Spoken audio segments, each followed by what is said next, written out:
प्रधानमंत्री नरेंद्र मोदी के सामने एक तो प्रस्तुति वो देने जा रहे हैं और आज का जो मौका वो बेहद खास। एक बार फिर से हमारे सहयोगी अनंत का रुख कर लेंगे जो उज्जैन में इस वक्त मौजूद है। अनंत, जो तस्वीरें अभी हमने देखी और जो आप बता ही रहे थे कि गणगौर की भी वहां पर प्रस्तुति होने वाली है, तो मेरा भी जो एक्साइटमेंट का लेवल है वो एक लेवल अप हो गया। मुझे बताइए कि इसके अलावा क्या कुछ खास होगा, कौन कौन से क्षेत्रों से कलाकार वहां पर प्रस्तुति देने के लिए पहुंच रहे हैं? मैं सब बारी बारी से आपको बताऊंगा, लेकिन पहले मैं वो तस्वीर आपको दिखाना चाहूंगा जो नंदी द्वार की तस्वीर है। कैमरामैन से मैं कहूंगा कि उस तस्वीर को जरा दिखाएं।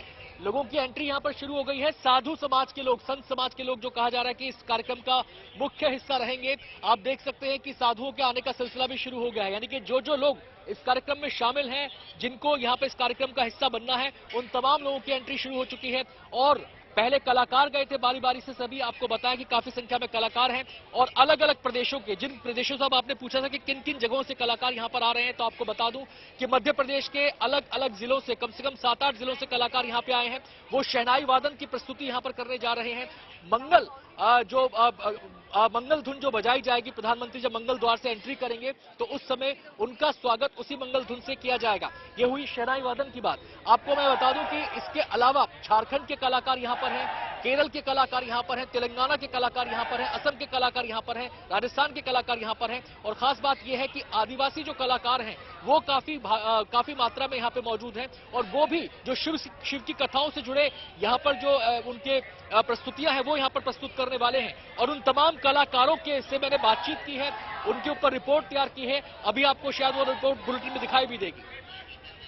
बिल्कुल अनंत, आपसे ये भी जानना चाहते हैं, देखिए जब भी कहीं पर कोई नई चीज बनती है तो कई पुरानी चीजों को हटा दिया जाता है, लेकिन कहते हैं ना कुछ शहर की पहचान कुछ चीजों से जुड़ी होती है। जब मैं वहां पर गई थी कुछ दिनों पहले तो मैंने देखा था कि ठीक महाकाल मंदिर के बाहर ही देखिए पोहा जलेबी खाने का प्रचलन है। सुबह सुबह लोग जाकर के पहले वहां पूजा करते हैं, आरती करते हैं और बाहर निकलते ही पोहा और जलेबी वहां पर मिलती है। तो वो दुकानें अभी भी वहां पर हैं या फिर हटा दी गई हैं या उनके लिए कुछ अलग से व्यवस्था की गई है? और अनंत, आपने खाया कि नहीं खाया, ये मेरा सवाल है। देखिए, दोनों बातों का जवाब देता हूं। देखिए, महाकाल कॉरिडोर का जो बनना है, महाकाल लोक का जो निर्माण है, उसका मतलब ये नहीं है कि जब भी किसी शहर में विकास किया जाता है, किसी प्राचीन नगरी का विकास किया जाता है, वहां पे कुछ नया निर्माण किया जाता है, तो कोशिश ये की जाती है कि उस शहर की जो आत्मा है, जो पुरातन आत्मा है, उसको जिंदा रखा जाए। और वो यहां पर भी देखने को मिला है। चाहे आप काशी कॉरिडोर की बात कर लीजिए, वहां पर भी भले ही नई नई चीजों का निर्माण हुआ, भले ही कुछ पुरानी चीजों को वहां से हटाया भी गया, लेकिन जो मूल आत्मा है वो वैसी ही रहती है। वही उज्जैन नगरी के साथ है, जो उज्जैन की मूल आत्मा है वो वैसी ही है।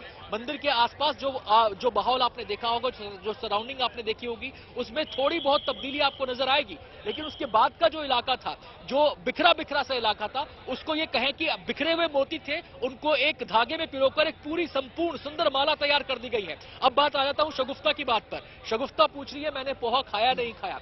भाई, अगर आप मध्य प्रदेश में आए हैं और मालवांचल में आए हैं, मालवांचल, उज्जैन, इंदौर, मांडू, महेश्वर, ये जो पूरा इलाका है ओंकारेश्वर का, अगर आप इस इलाके में आए हैं और आपने पोहा नहीं खाया है तो आप ये मानिए कि आप आत्मा से नहीं जुड़ पाए हैं मध्य प्रदेश में। मैं तो ये मानता हूं। तो दिन में 2 दिन से मैं यहां पर हूं और मैंने 2 बार पोहा खाया है। देखिए अनंत, आज हमने भी कोशिश यही की है कि हम इस संस्कृति के साथ जुड़ जाएं, हम भी इस उत्सव का हिस्सा हों। आप वहां पर रहकर फील ले रहे हैं और हम यहाँ पर पोहा स्टूडियो में मंगा के यहाँ पर उसका फील ले रहे हैं। लेकिन साथ ही साथ ये बताइए कि पूरे शहर में 40 से ज्यादा ऐसे मंदिर हैं जिनकी सजावट हूबहू वैसे ही की गई है जैसे महाकाल मंदिर की है आज। तो वो तस्वीरें, वो नजारा वहां पर कैसा है? हालांकि अगर आप दिखा पाए तो अच्छा है, लेकिन अगर दूर भी हैं तो आपने महसूस किया होगा वहां पर। देखिए, जिन मंदिरों का आप जिक्र कर रही हैं, और केवल 40 मंदिर नहीं है नवजोत, में अगर पूरे प्रदेश की बात करूं तो कम से कम 250 से ज्यादा ये मंदिर है।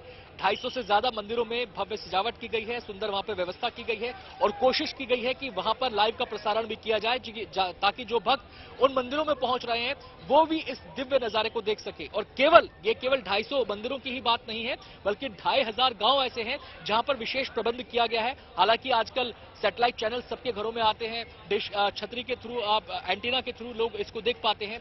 लेकिन जो कोशिश की गई है पूरे आयोजन से जुड़े हुए लोगों से, उनका मानना यह है कि जहां पर व्यवस्था नहीं है तो ऐसी जगहों पर लाइव का प्रसारण किया जाए, पहली बात। और दूसरी बात यह कि केवल गांव में प्रसारण की व्यवस्था नहीं है, मंदिरों में प्रसारण की व्यवस्था नहीं है, बल्कि 40 से ज्यादा देश आज इस सीधे प्रसारण को देखेंगे। महाकाल लोक का जो आज लोकार्पण होने जा रहा है, ये जो सुंदर तस्वीरें हैं, ये जो शानदार तस्वीरें हैं, जो दिव्य तस्वीरें आज देखने को मिलेंगी, इस सुंदर नजारे को 40 से ज्यादा देशों में सीधे देखा जाएगा।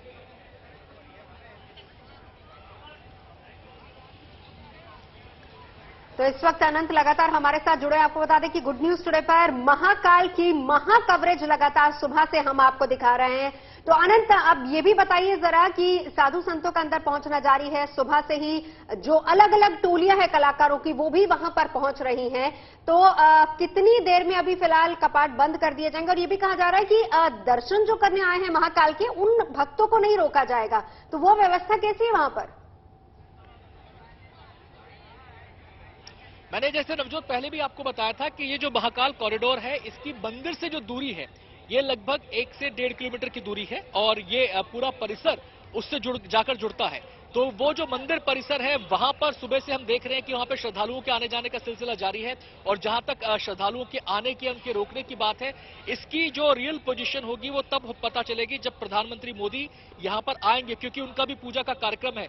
मुझे नहीं लगता कि जिस समय प्रधानमंत्री मोदी महाकाल मंदिर में एंटर करेंगे, वहां पर पूजा अर्चना करेंगे, उस समय वहां पर लोगों को जाने की, श्रद्धालुओं को जाने की इजाजत होगी। और जहां तक बात है प्रधानमंत्री मोदी के यहां आने की, साधु संतों के आने की, तो यह सिलसिला लगातार जारी है। देखिए, ऐसे जब बड़े कार्यक्रम होते हैं तो उनका बकायदा टाइम टेबल तैयार किया जाता है। सब कुछ, सारी की सारी चीजें वक्त के मुताबिक चलती है।